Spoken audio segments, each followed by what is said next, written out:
प्रधान शिक्षकों बदली दाबी स्कूल रे ताला। बालेश्वर जिला भोगराई बेलदा नीलकंठ सरकारी हाईस्कूल यह घटना।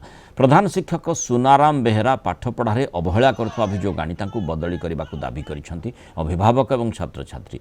पूर्वर बहुबार आंदोलन करथिले सुधा केही शुणु नथिबारु आज स्कूल रे ताला मारी धारणा देथिले।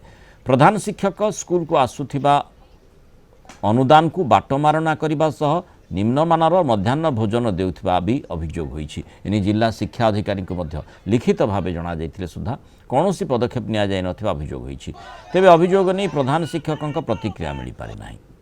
आपनकर बहुत गुडा इश्यू चली स्कूल में बारंबार एचएम सर को भी कहीचु इवन आपनकर उपरस्थ ऑफिसर बीओ डीओ को इवन ग्रीवेंस भी देइचु पर तार आज जाय किछि भी सुफल मिली नाही बोली आज आपनकर लाइक मैं बंद करिचु स्कूल को। स्कूल रे परिचालना बहुत त्रुटि देखा दी एमडीएम ठू आरंभ कर क्लास ठीक भाव हो नाही एवं आगुरी ए स्कूल जो गौरव थिला विभिन्न अंचल दूर दूरांतर आसिक पिला पाठ पढ़ुଥିଲେ এবং এত উপান্ত অঞ্চল থাইকি भी 50-60 পিলা হস্টেল রহি পাঠ পড়ুଥିଲେ এবং না ଥିଲା এই বেলদା স্কুলର ଆମ ବ୍ଲକରେ ଗୋଟେ ଉନ୍ନତମ ସ୍କୁଲ ଭାବରେ ନା ପରିଗତ ହଉଥିଲା କିନ୍ତୁ ଏବେ ପଢ଼ାପଢ଼ି ଠିକ ହଉ ନାହିଁ ପିଲାଙ୍କର ମାନେ ପାଠ ପଢ଼ା ଏକଦମ ତ ଯାଇଛି ପୁରା।